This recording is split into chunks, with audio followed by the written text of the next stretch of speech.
Gonzalo Simo. Good morning, Massimo. Hi, good morning. Thank you for joining us here on the program today. Massimo, we want to ask you about strings in action. Now, I've done a little bit of research, and correct me if I'm wrong, but it's been around since 2015. Can you tell us a little bit more about it?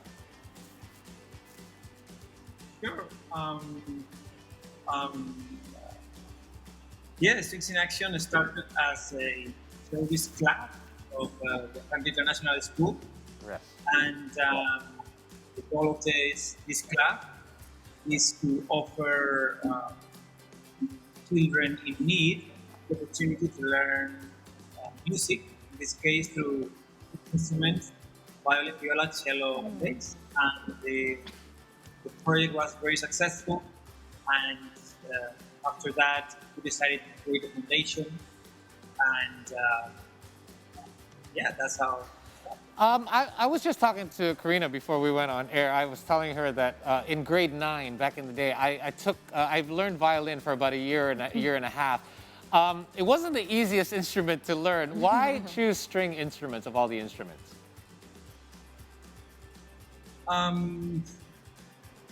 Well, I am a strings teacher. This is what I do. Okay. I know a little bit, and therefore is what I could share with others. Is it challenging, though, to teach children, especially those of the younger age, to play instruments such as the violin or the cello?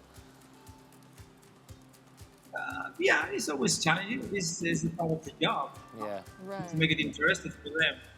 But it's for children. They get more motivation when they learn in a group, orchestra, etc., than when they learn by themselves. So it's complicated. You don't. When you are one by one with the teacher, you get less motivation. When there is a group, you can share music with others, and it's more fulfilling. That's true, because I always found when I learned, it was always in a class, and it was always great. It would sound great when we were all playing it properly, of course, but again, you had the support of each other yeah, to you sort get of to like get learn together in your class right? together, and it's Yeah. more of a group thing. Yeah. Absolutely. And now, Massimo, what inspired you to sort of decide to gather these disadvantaged children to start this?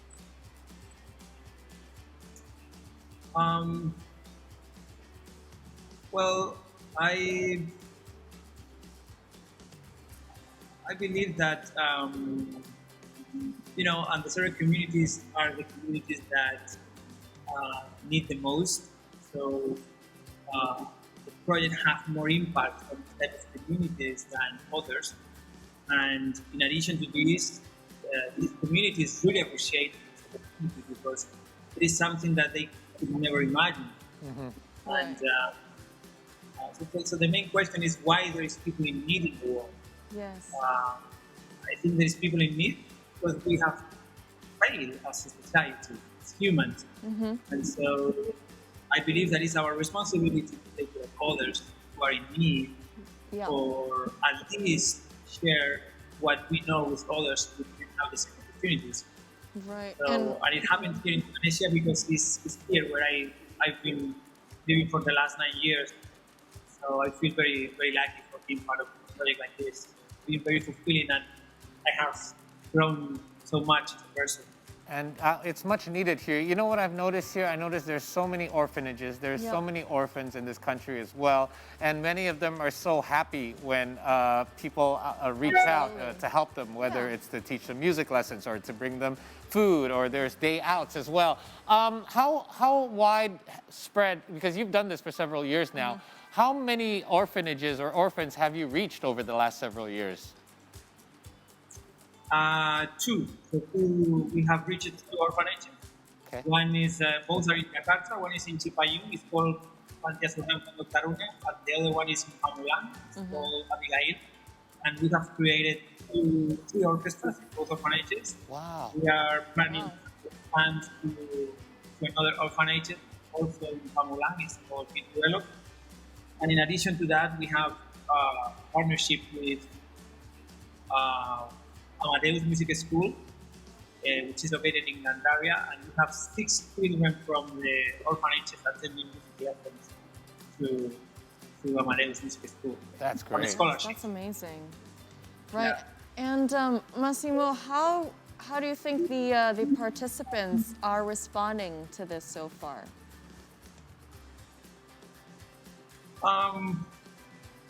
They are different. It's like my students, no? There are some kids very involved, Yeah. and others that they take this more as a hobby or some kind of activity, no? So that's why there are kids who really like music. They want to continue the studies in the future, and so that's why we provide or offer them the opportunity of going to Amadeus or other places to take study more professionally. But the goal is not to make professionals. No, it's just to have to offer these kids the opportunity of learning music.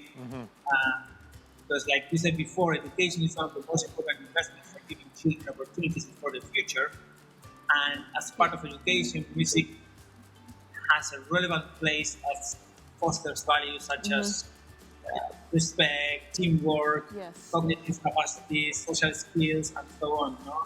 This is the main target, no? Giving those kids the opportunity to learn music. Yeah, That's very and you know, giving them opportunities that they otherwise would never even have. Absolutely. We're, by the way, while we're chatting with you, we're looking at some of the images and videos. You have had so many experiences apart from teaching in classes. You guys have had performances as well. You must have had a lot of memorable moments. Which could you select one or two moments that perhaps were the most rewarding for you?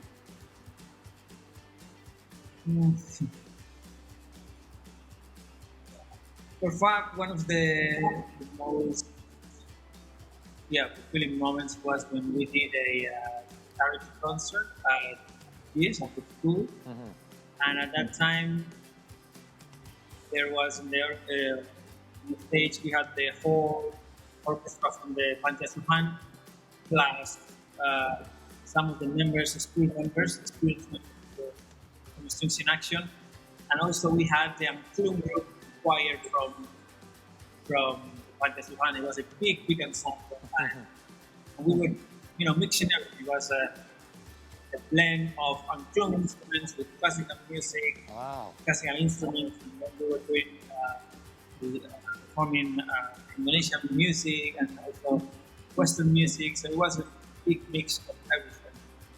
It was unforgettable moment. Right. How big was this ensemble, by the way? I can just imagine. We had maybe like 50 kids. Wow. 50 kids. Oh, getting them all together. That's That is a great. little concert itself. Now, Massimo, I mean, you've experienced so much with these children and you've achieved so much. You've had numerous rewarding and memorable moments. But what are your target, would you say, for Strings in Action in the foreseeable future? Well, my goals and the goals for Students in Action are, I think, are the same.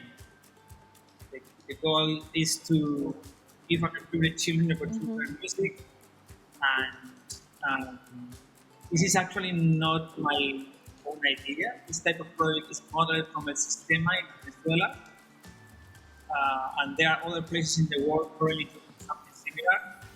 So the project is well set up in Jakarta at these two colleges that I mentioned before, and we have two teachers that are working there, and also web designer and accounting. And now we would like to expand to other sites, other centers in other cities. So in order to do that, we need some financial support, and hopefully we can get more sponsors and expand. And I'm also hoping the kids that maybe one or two of them can access to music university, maybe in UPH, or we are working on that. And hopefully they can continue this project in Indonesia. But basically the main goal is we want to create a better world by sharing music. Music is our hope for creating a better world. Music for us represents joy, peace, hope, integration. Yes. And I think our social problems always stem from a sense of exclusion, and so we fight to bring as many people as we can into our wonderful world of music, of the orchestra. It's like a social transformation to music. Yes. Because music is the beauty of life, and the orchestra is a unique instrument for socializing children, especially children from the countries who they have the feeling, some of them, they don't belong anywhere. Right. So give them discipline, give them passion, give them the sense of belonging. And the orchestra becomes a community, and that cooperates with solidarity, and it becomes a school. Yeah. And so, like I said before, it's a social transformation to music. Yes. And so this project gives equity, diversity, social justice, breaks the cycle of dysfunction, and also brings to my students, the schools and youth, the awareness of the world situation. Yeah, especially what we've experienced in the pandemic over the last couple of years, we can see that music is a universal language that Absolutely. generally brings people together no matter who you are or where you're from. In fact, a friend of mine once told me when I was going through some tough times, he said years ago, he said, music saved my life. One day I hope it can save yours. Right. And in many ways it actually has. And in your case, Massimo, it literally has. So please do continue doing what you do. We do Amazing fully stuff. support you. If you guys want to know more, you can check out www.stringsinaction.com. There's also Instagram, Facebook, and YouTube. The Instagram is @StringsInAction. Massimo, thank you so much for joining us here this morning, and good luck to you in your endeavors in Strings in Action, of course. Thank you, Massimo. Thank you. Thank you very much. Thank you. Have an awesome weekend. Beautiful weather out there in Bali, by the way. Beautiful. Yeah. All right. Wow. There you go. So, It's very inspiring, huh?